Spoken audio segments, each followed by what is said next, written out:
рустам зоиров собиқадори хадамоти давлатии оташнишонӣ аст. вай даврони ҷавониашро барои сари вақт хомӯш намудани оташ, баландбардоштани маърифати мардум оид ба пешгирӣ аз ҳодисаҳои нохуши сӯхтор сарф кардааст. имрӯз бошад ба нафақа баромада даврони пирӣ меронад. ӯро имрӯз ба хотири таҷлили рӯзи кормандони хадамоти давлатии оташнишонӣ ба ин идора даъват карданд то меҳнаташро қадр намоянд.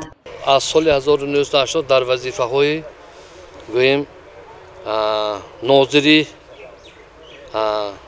оташнишонӣ сар карда то сармуҳандиси назорати шӯъбаи назорати вилояти суғд раёсати хадамоти одамӣ вилояти суғд шуда ба ҳайси алимиҳо ман кор кардам. вақте ки дар солҳои мо замонаҳои мо кор мекардем инқадр беҳтар набуд. ҳозир чӣ тавре ки мо ҳар сол як ду маротиба омда инҷо иштирок чорабин иштирок кунем, хеле пешрафт гӯё ки шуда истода, техникаҳои нав омада истодааст ки сӯхториҳое ки ба амал меоянд бо тезӣ гӯё ки бо ҳамин техникаҳои ҳозири замон гӯё ки خاموش میکنم. در ولایت سوخت از روز تأسیسیابی خدمات دولتی آتش‌نشانی تجلیل نمودند. زیرا همسال سنه 30 ایول از این روز با تنتنه جشن گرفته می شود. به این مناسبت معاون رئیس ولایت سوخت دوران زاهدزاده کارمندان این نهاد سابقه‌داران را از نام رئیس ولایت سوخت رجب‌آقای احمدزاده تبریک نمود و گفت که کارنمایی و جسارت این مقامات در جامعه نظررس است. وابسته از ساختار آنها برای پس نمودن علنگه آتش و اینچنین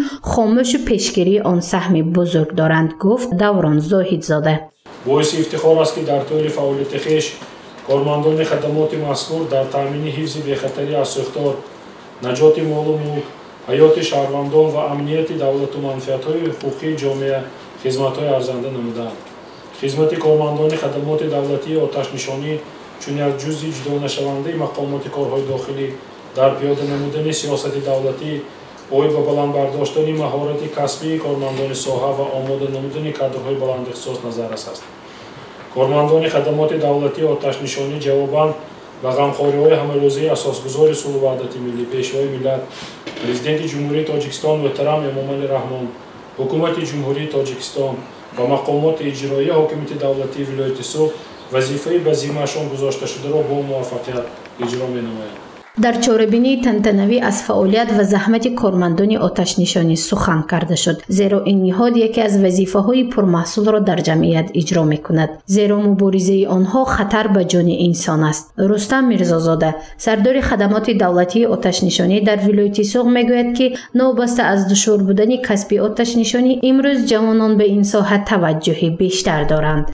حفظ حیات آسایشته شهروندان و مال و ملک آنها از آتش تامین ترتیبات حقوقی و قانونیت وظیفه ما افتخار کارمندان دولتی آتش‌نشانی می باشد. نه تنها در پیشگیری نمودن ساختارها بلکه شجاعت و جسارت و مردانگی کارمندان خدمات دولتی آتش‌نشانی در برقرار شوی حاکمیت شوروی، اشتراک در جنگ بزرگ وطنی، ادای خدمت اینترنشنالیستی در افغانستان، برقرار شوی حاکمیت کنستیتوسیونی در تاجیکستان در خاطر همگان ابداً زنده است و آن در صحیفه تاریخی خدمات آتش‌نشانی با حرف‌های زرین ثبت گردیده است. در چاره‌بینی تنتنوی به گروه کارمندان فعال، سابقه‌داران، کارمندان واسطه‌های اخبار عامه که همکاری زیچ با خدمات دولتی آتش‌نشانی دارند، سپاسنامه و تحفه‌ها تقدیم کرده شد.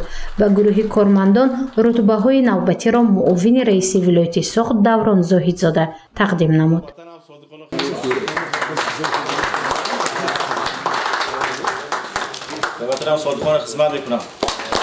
یادآور می‌شویم که چاره‌بینی تنتنوی به مناسبت روز تأسیسیابی خدمات آتش‌نشانی تشکیل و برگزار کرده شد. مقصد ارج گذاشتن به خدمت‌های شایسته ساختار نشانان است. قهرمانی گزارشی ما نیز در این روز صاحب سپاسنامه گردید، زیرا خدمتش را قدر کردند.